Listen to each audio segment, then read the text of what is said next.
जोश में जला जलजला चला, अब रुकेंगे ना हम। डर मिटा चला, सर उठा चला, अब झुकेंगे ना हम।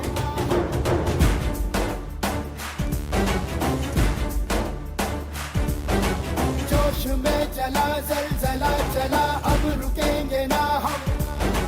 डर मिटा चला, सर उठा चला, अब झुकेंगे ना हम।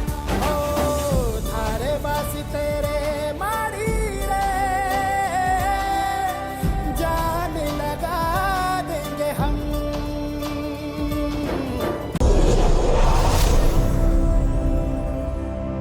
जय हिंद दोस्तों। तो कैसे आप सभी लोग? तो सबसे पहले मैं भैया का नाम बताता हूँ। भैया का नाम है विकास डोडवे और आपके सर का नाम क्या है? तो एक ही नाम है ना? और भैया जो है खंडवा के रहने वाले हैं, ठीक है। अब भैया से हम जानते हैं कि इन्होंने कैसे क्या ट्रेनिंग की है, वहाँ पर फिजिकल में क्या कठिनाइयाँ आई हैं, क्या करना चाहिए, फिजिकल कैसा करना चाहिए, सब हम इनके मुखाग्रबंद से जानते हैं, ठीक है। क्योंकि मैं बताऊँगा तो आप लोगों को शायद यकीन नहीं होगा। तो इस चमत्कार को नमस्कार किया जाता है। आपके सामने क्या खड़ा है, ये चमत्कार है ना, जो कि अभी आया है फौज से पूरे अपनी ट्रेनिंग कंप्लीट करके। तो इनसे सुनते हैं कि हमको वहाँ पर फिजिकल कैसे करना चाहिए और फिजिकल करने से पहले जहाँ पे हमारी भर्ती होती है उससे पहले फिजिकल का वर्कआउट कैसा करना चाहिए। कि भर्ती के टाइम पे आपको पहले अपना पेपर क्लियर करना पड़ता है कि आपकी फिजिकल डेट आती है कि आपकी फिजिकल कब होगा। फिर उसके बाद हाइट नाइप पे जाती है। फिर जैसे आपके जिले का नंबर आएगा, सभी को बुला लेंगे। उसमें 100 से 150 तक के बच्चे रहेंगे। उन सभी को इकट्ठा बिठा के गो को बोल देते हैं। अब वो बच्चे के ऊपर रहता है कि मतलब टाइमिंग के ऊपर रहता है। जैसे अभी 5:45 टाइम बोल रहे थे कि 5:45 टाइम दे रहे हैं, पर हमारे टाइम पे हम शायद उनने 5 बजे मतलब 5 में ही बंद कर दिया था।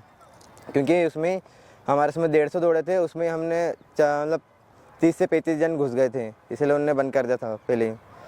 और फिजिकल जैसे आपका पास होता है उसके बाद आपको अपनी वो रहते हैं कि आपने एक्सीलेंट मारा है, गोड मार रहा है, उसके आपको वो पट्टा दे देते हैं। उसके बाद आपको वो थप्पा वगैरह लगाता है कि आपने वो लगाते हैं, सील लगाते हैं कि आपने 48 की भर्ती मारी है कि 60 की मारी है। उसके बाद आपका फिर अगले दिन डॉक्यूमेंट वेरिफिकेशन होगा। पूरे दिन सुबह से लेकर शाम तक आपका डॉक्यूमेंट वेरिफिकेशन होगा कि आप कोई फ्रॉड में तो नहीं आए हो, आपकी एज सही है या गलत है। फिर उसके बाद आपको पूरा मेडिकल देखेंगे। कोई शरीर में कोई दिक्कत होगी तो आपको रीमेडिकल देंगे। फिर उसके बाद आपको अपने मेरिट लिस्ट के लिए इंतज़ार करना पड़ता है।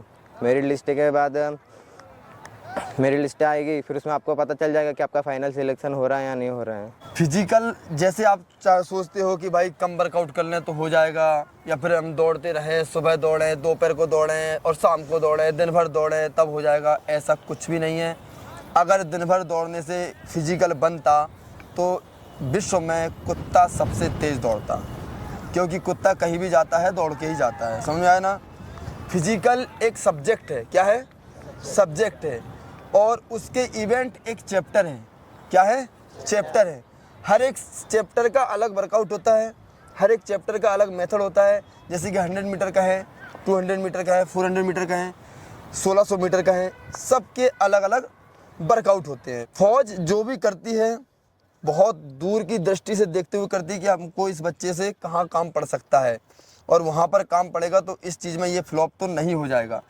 सपोज दैट फौज ने कहा कि 50 किलोमीटर का पैदल मार्च है। क्या है? 50 किलोमीटर का पैदल मार्च। और पैदल मार्च ऐसा नहीं कि अपनी मस्ती से चल रहे हो, एक गाड़ी चलेगी, उस गाड़ी की स्पीड से आपको चलना होगा। तो जिसके फ्लैट फुट होंगे, क्या होंगे, पैर जो होते हैं ना वो समतल होंगे, वो 50 किलोमीटर एक ही स्पीड से पैदल मार्च नहीं कर पाएगा।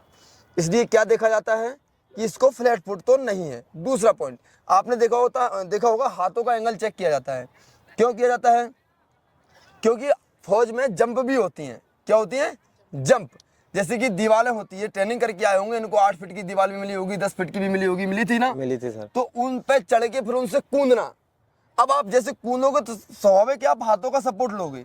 अब पता चला कि आपका हाथ एंगल बनाता है, आपका हाथ अंदर की साइड झुकता है, और कभी हाथ ढीला पड़ा और अपने हाथ जमीन पर लिए, उस पर पावर दी, तो हाथ किधर जाएगा? आगे। और आगे गया और वेट ज़्यादा हुआ तो आपका हाथ टूट भी सकता है।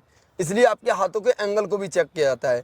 बात करें नौकनी की, तो इसीलिए नॉक नहीं चेक की जाती कि भाई दौड़ रहे हो आप, पहाड़ियों में दौड़ रहे हो तो आपके पैर कभी कभी ऐसे ऐसे भी होंगे, अल्टरनेट में भी चलेंगे, क्रॉसिंग में। तो जिसको नॉक नहीं होगी उसके पैर लड़खड़ा जाएंगे, पैरों में पैर लपड़े कभी देखा तुमने, पैरों में पैर फंस जाते हैं फिर गिर पड़ते हैं लोग।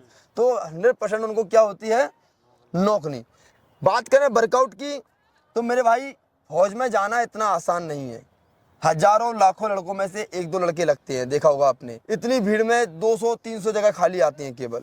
अब उसमें आपको कितने लड़के गए, हजारों। अब हजारों में से आपको क्रीम में आना है, क्या आना है, क्रीम में। तो वर्कआउट तो करना पड़ेगा। तो आज से आप लोग भी मेहनत करोगे ना? पक्का? प्रॉमिस? भारत माता की।